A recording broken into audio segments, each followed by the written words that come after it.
Gelar gebiar, gebiar, paguyuban, sandiwara ketoprak, wahyu manggolo, jaya.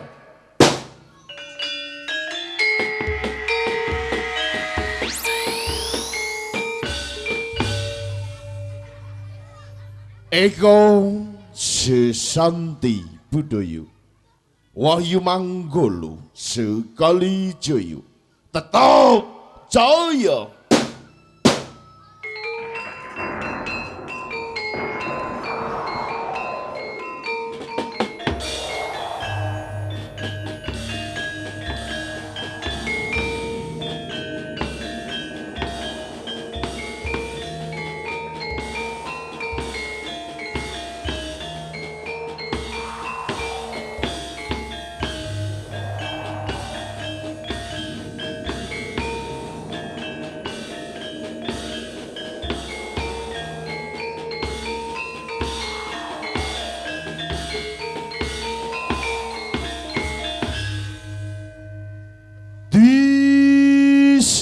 Santi wahyu manggolo asli padi bumi Minamban sekali sakti tetap sakti.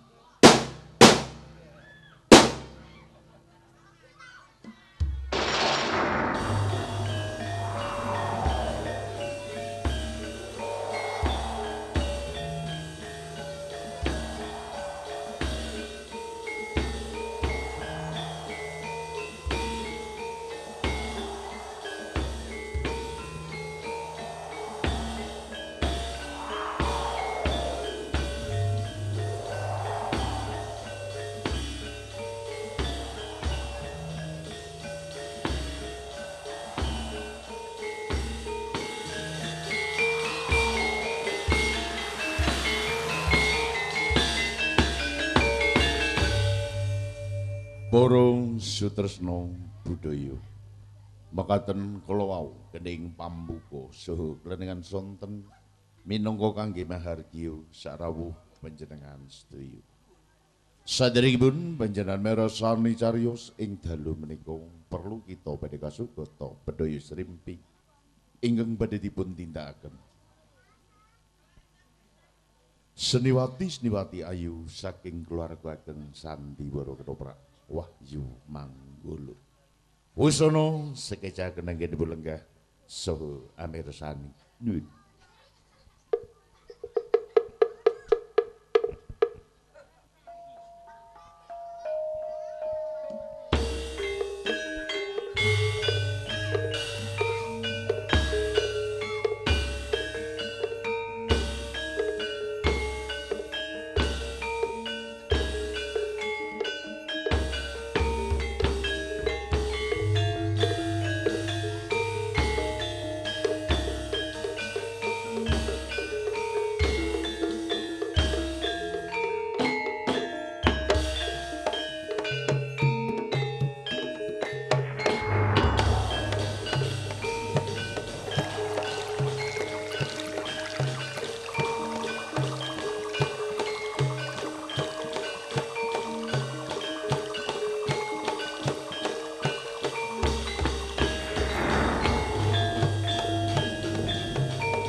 pancen abot jroning ati ninggal dikang wong sing tak tresnani nanging bae kados pundi yen kawula satermi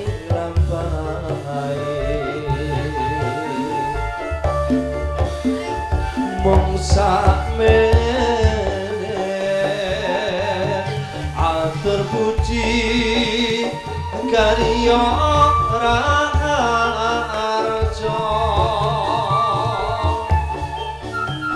sampun kurep aja lali asring kirim marata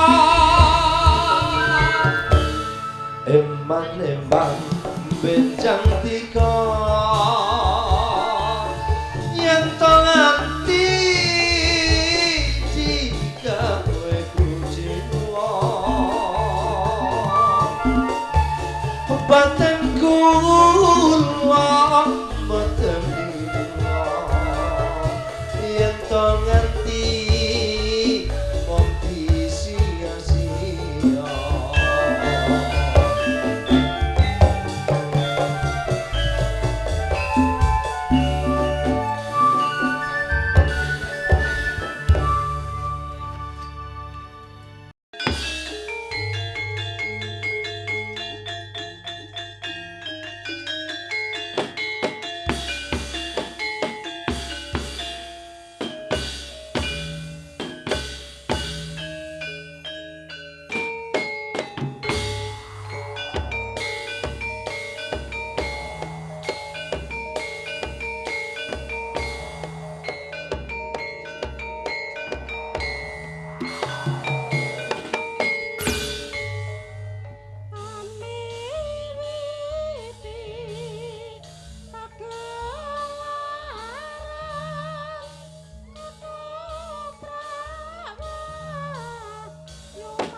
Sinarung lungiting pujo asto hayu hayu rahayu ingkang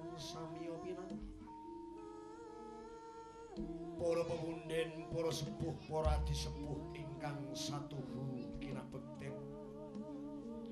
sumrambah para tresna budaya kakung sumawana putri ingkang satuhu kita tresna sugeng dalu sugeng pepanggihan malih kalian paguyuban seni tradisional Ketoprak Ageng Wahyu Manggala ingkang dipun pangarsani penyanipun Bapak Mogol kanthi pidalem utawi sekretariat wonten ing tlatah Seleko Kecamatan Jakenan Kabupaten Pati Bumi Minata. Ing dalu punika sengaji tinimbalan ingkang supados atur panglipur wonten ngarsa panjenengan sami arupi pagelaran ketoprak ingkang sengaji badhe kasugatakaken ing dalu punika. Para pepunden, para sepuh, para disepuh ingkang tansah mestuti ing kasudarman lan kautaman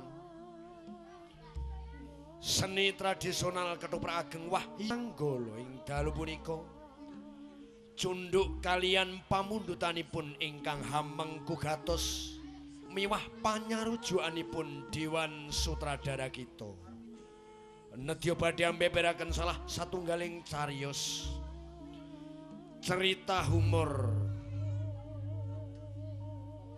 dongeng satu malam dumawah episode Sendur Tembel. Kita ambali malih cariyos kagem dalu punika. Cerita humor dongeng satu malam dumawah episode Sendur Tembel. Dewan Sutradara ingkang dipun ayahi penyanipun Roko Masdian Karyono. Pendapuk utawi dalang ingkang dipun ayahi penyanipun Roko Mas Aji Soko.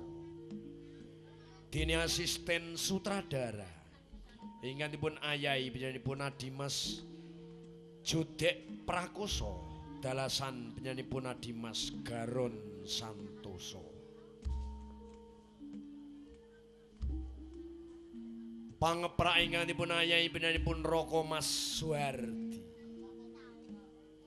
Penata pakeliran ingkang dipun ayahi penyanipun Roko Mas Sukar Sakonco. Tata dekorasi ingkang dipun ayahi Adimas Sutardi. Teknis montase utawi tata lampu ingkang dipun ayahi penyanipun Adimas Tolo Ariyanto.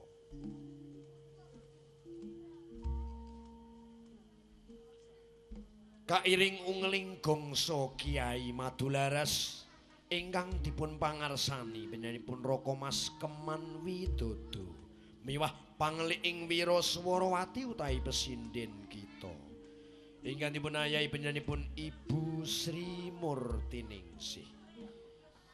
Ilustrasi garap pagelaran ingkang dipun ayahi penyanipun Adimas Alexa Bekti sarta penyanipun Roko Mas Hadi Prayitno. Musik campursari ingkang dipun meriahaken penyanipun Roko Mas Oong Ardianto. Roko Mas Suprapto dalasan penyanipun Adimas Ariyanto.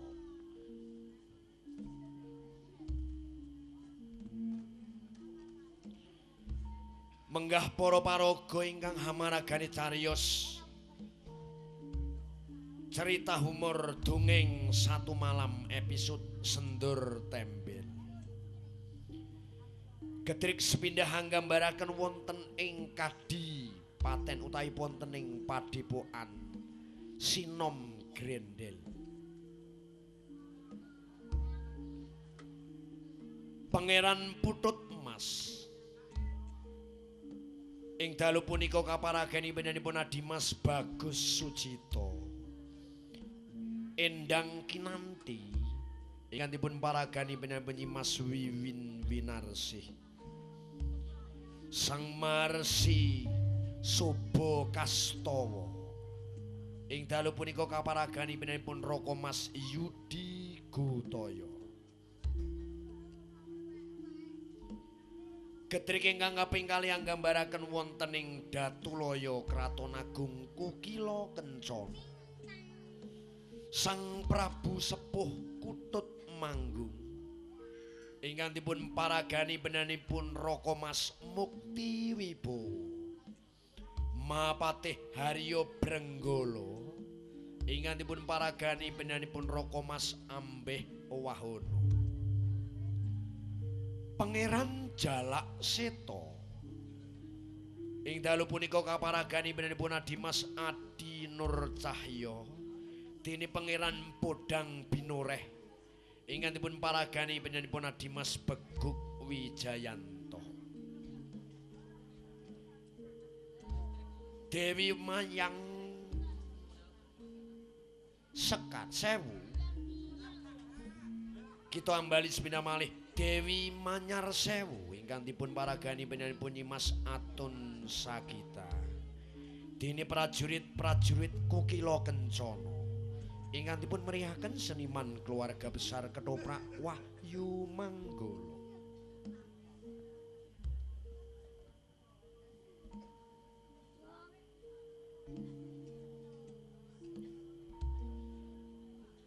Hangancik getrik ingkang kaping 3 nggambaraken wonten ing Kadipaten Tanjung Gunung. Maharsi Wanorobang ingkang dipun paragani benanipun Raka Mas Ari Warsita. Hadipati Macan Loreng ingkang dipun paragani benanipun Raka Mas Dian Karyono. Hadipati Singo Barong ing dalu punika kaparagani benanipun Adimas Garon Santoso. Dene Hadipati Badak Bas Busung ingkang dipun paragani benanipun Adimas Judik Prakoso. Hadipati Bleduk Awu ingkang dipun paragani benanipun Adimas Ireng Suyoto. Dewi Surimbombo ingkang dipun paragani benanipun Nyimas Wanda Sumiati. Prajurit-prajurit ing Kadipaten Tanjung Gunung ingkang dipun merihaken seniman keluarga besar Ketoprak Wahyu Manggala.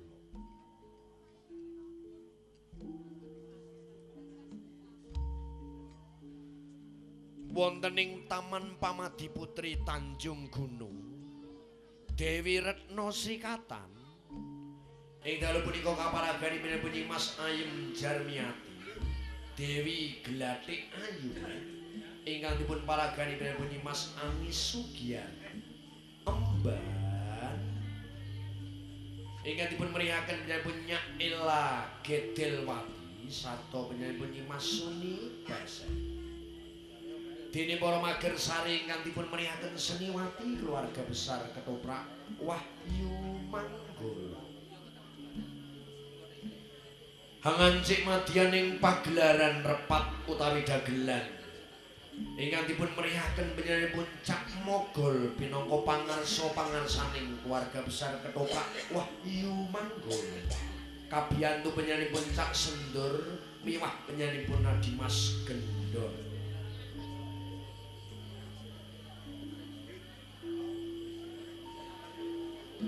Wonten ing pertapan Bandar Jumbut Resi Wirangron ingkang dipun paragani benanipun Raka Mas Aji Sopo. Dene para siswa ingkang dipun paragani seniman ingkang boten umandhapu. Para pemunden, para sepuh, para dispa ingkang satu kinabekten menika menggah rampakipun para paraga ingkang ngamalageni cariyos cerita humor dongeng satu malam dumawah episode Sendor Tembel. Kita sakutrah keluarga besar Ketoprak Wahyu Manggala nyuwun agunging pangaksa mumbuk menawi wonten kekitalaning rembag duna tukaping atur ingkang kirang meranani penggali panjenengan. Salam pambagyo saking pagelaran keluarga besar Ketoprak Wahyu Manggala. Sugeng dalu Sugeng pinarak sugeng mirsani ngantos titi purnaning pawiyatan kanthi cariyos cerita humor dongeng satu malam dumawah episode Sendor Tender ing masono rahayu rahayu rahayu ingkang samya nuwun nuwun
Dino iki aku ketemu lan kowe ora.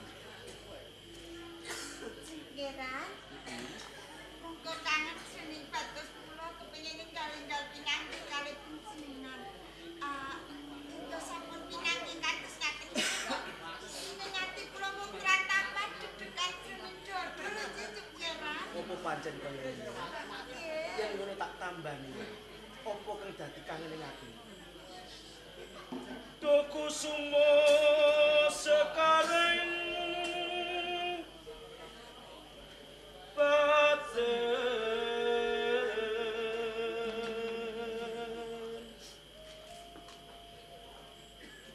kula nandang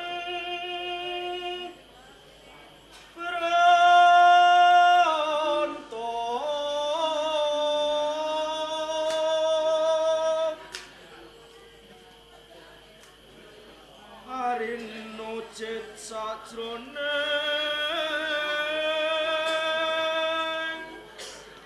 ati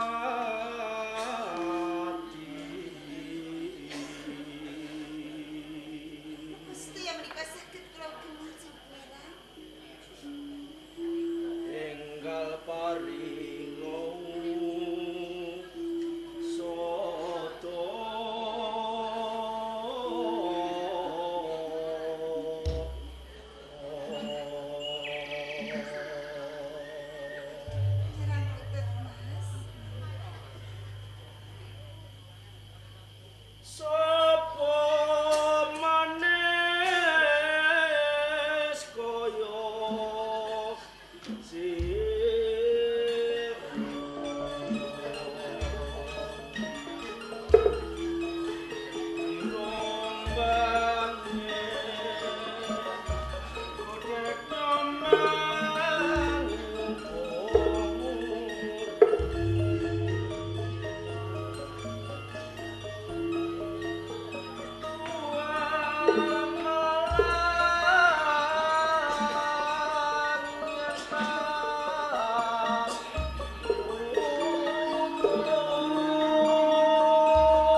kraton sing kaya ngono. Anji wong tes pundi kemawon menika nggih sambungan katresnan niku pun sampun dangu sanget. Nyam niku janji badhe nglamar wonten ing pengarepanipun Bapak. Kenyatanipun ngantos sak dinten sak menika nyam niku mboten dugi wonten ing rompok kula lho Jeng Pangeran. Lah aku njaluk endang kinanti kudu sabar. Ndak rewangi saka kraton Kukila Kencana temeka ana ing pertapan Senom Gender. Mung kabeh ki mau mujudake gedhening rasa tresnaku kang tumanduk lan kuwi. Kejaba kuwi wong ayu. Satenaning nggonku kepengin ketemu kelawan kuwi. Iki uga ana kawigaten. Apa menika Jeng Pangeran? Nah, kowe ndak wani ngerti. Nggih. Yen menawa sesuk-esuk ngepasi tabuh 8 ning kraton Kukila Kencana, iki bakal nganakake wingi sudan. Jumenengan. Jumenengan ratu. Nah, mongko peranganing putra kang mijil kakung iki ana 3. Kalebipun kakang. Kula ing kene aku njaluk kanthi banget supaya besok kelakon ngguning pun kakang bebrayan barengan lan siramu. Iki bisa manggihake kabagyan. Mula pujekke muga-muga besok utawa sesuk-esuk pun kakang kang kawisuda minangka ratu ana ing kraton Kukila Kencana. Sok ngaten mboten mung kula pujekke, benjang-enjang kula badhe nderek panjenengan kami. Nen, sok karepake? Anu Kanjeng Pangeran, terus menika tresna kalih kula. Kula nyuwun enggal-enggal dipun boyo, kula pengen mangertosi dus pundi kebiare kraton kok Jeng Pangeran. Kinanti. Nggih. Yen sliramu iki sesuk nderek supaya tak boyong kira prayoga. Jalaran apa? Ora tresna. Ya pancen kabeh kena pun kakang tresna. Menawa sesuk ki lagi wae negara ki nganakake pahargyan. Lah ya to? Yen sliramu nderek mengko pun kakang iki ora ana wektu kanggo nyrawungke sliramu kelawan kabeh para keluarga utawa wedrah ana ing Kukila Kencana. Mula sok wae yen to pancen pun kakang wis jumeneng ratu sliramu bakal tak boyong. Sak menika kemawon kula nderek panjenengan Jeng Pangeran. Dadi karepanmu kena kula tak pambeng. Nggih. Kudune dina iki kowe tak boyong ning kraton Kukila Kencana. Nggih, kula ki kepengin mangertosi dus pundi jumenengan ratu ngoten kok Jeng. Kaya ngono. Awan Jeng Pangeran. Dipun parengaken. Kinanti. Si kula. Mbok menawa bejo. Kalamun besok kelakon aku jumeneng ratu ning kraton Kukila Kencana. Kowe tak boyong. Ning yen to ora kelakon aku kawisuda minangka ratu ning Kukila Kencana aja ndene pengarep-arep yen to aku mboyong kelawan kowe.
kencan karo putut Mas. Nggih. Wong iya teko. Begitu ki mriki to, Bapak. Wis diambung.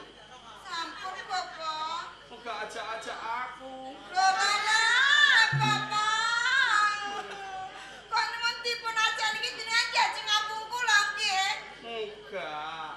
Karepku kok ndadak kaya kencan ning pinggire sendang ngene iki ra ya ora patut ana. Jenenge canom nek Karo kowe ya prawan urung gede banget kok. Kesusun ndang duwe bojo ki gek arep ndang apa? Bapak niki pripun wong pun wayahe ngedu kok, Bapak. Wayahe ngono kuwi nek pengen-pengene tenan ketulanan ngene bapak sik ayo keneh. Apa gedane Bapak ngoten? Ngenten lho, Bapak. Jane atine kula niki lagi Aja disuweki kok gak iso tuku neh aku. Mantul wong ae. kula lagi bingung, Bapak. Bingung ya bingung. Ning sandangmu suwe. Ngoten iki kudu tak suwe-suwe kabeh, Bapak. Aja disuweki nak. Aku kok gak iso numpak salin kowe. Pangeran Putut Mas, Bapak. Putut ngas apa? Putut Mas. Hah? Pangeran Putut Mas. Ya ngapa? Iki wau lah. Niku to Bapak, karepe kula niki ajeng nderek. Pengen dipun boyong wonten ing Kraton Lukila Kencana. Mongke benjang-enjang niki ajeng wonten jumenengan lho Bapak. Jenengan ratu. Nggih. Nah terus piye? Lah sekadang enjing Pangeran Putut Mas menika kok cacahipun. Yo Pangeran Putut Mas kala wau ndika kalih kula. Ndang kinanti yen to besok aku kelakon dadi ratu, kowe tak boyong ana ing Kraton Lukila Kencana. Ning yen to ora dadi ratu aja arep-arep tak boyong nang ratu niku sing kuwasinten, Bapak. Kula pun kadung cinta,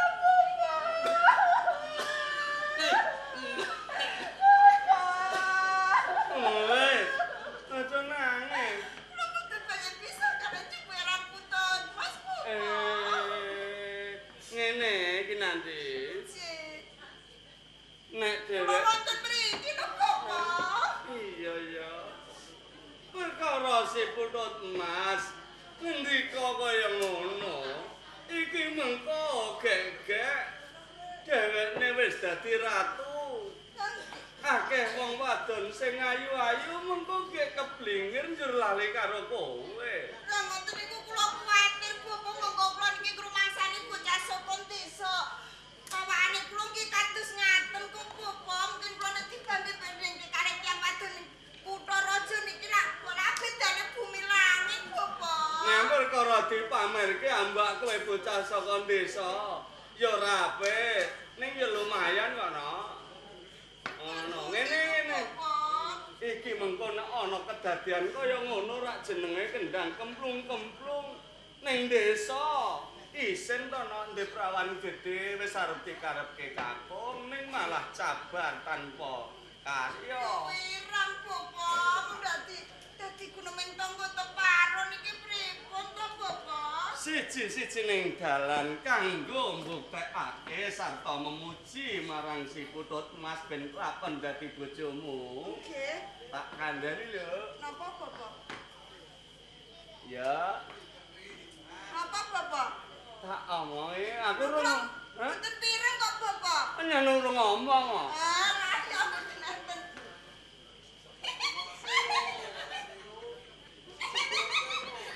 Apa, Bapak? Iku lho. Apa? Mboten pireng wong niki mung keri-keri kene jenggote jenengan kok, Bapak. Lah, ngeten ki lho jenggote. Ngono lho ya. Ah, mboten. Mboten. Lho. Lah aku nek dandan lanang ki yo aku nganggo kathoke sapa nganti kathok, Bapak. Kowe mengko nganggo kathoke bapak ben ora kawis tara nek kowe wong wadon. Alah kathoke bapak suwek kabeh. Ora apa-apa. Suwek kabeh ra wis tak tambah kok. Mbok tambah, Bapak. Heeh. Ning aku dandani ci, Bapak. Iya kok tak dandani. Enggak, Bapak. Aku kesel kabeh kok, Nak. Alah, wis njaluk gendong niki aku.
Ingkang atos-atos.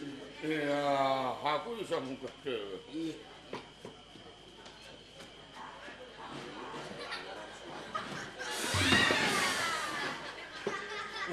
Jembar ke darah ya kenapa?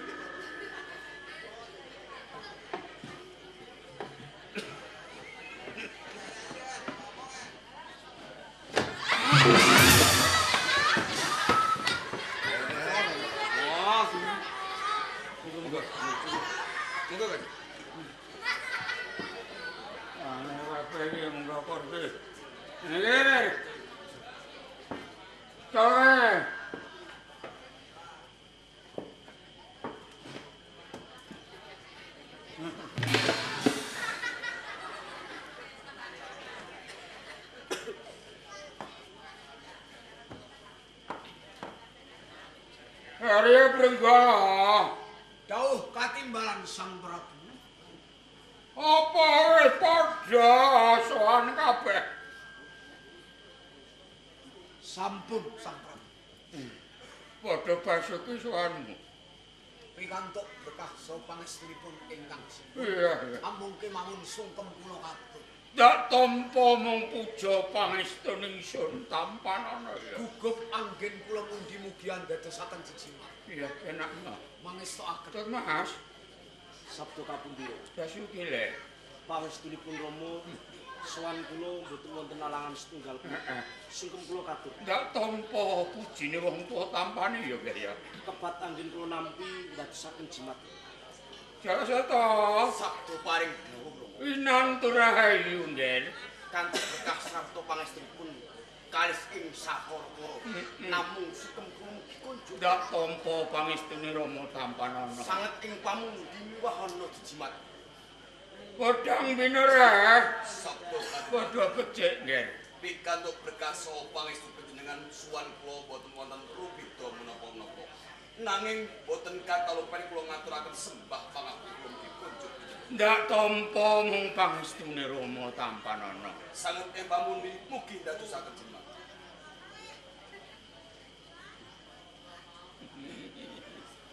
Wonten menapa ta, Rama?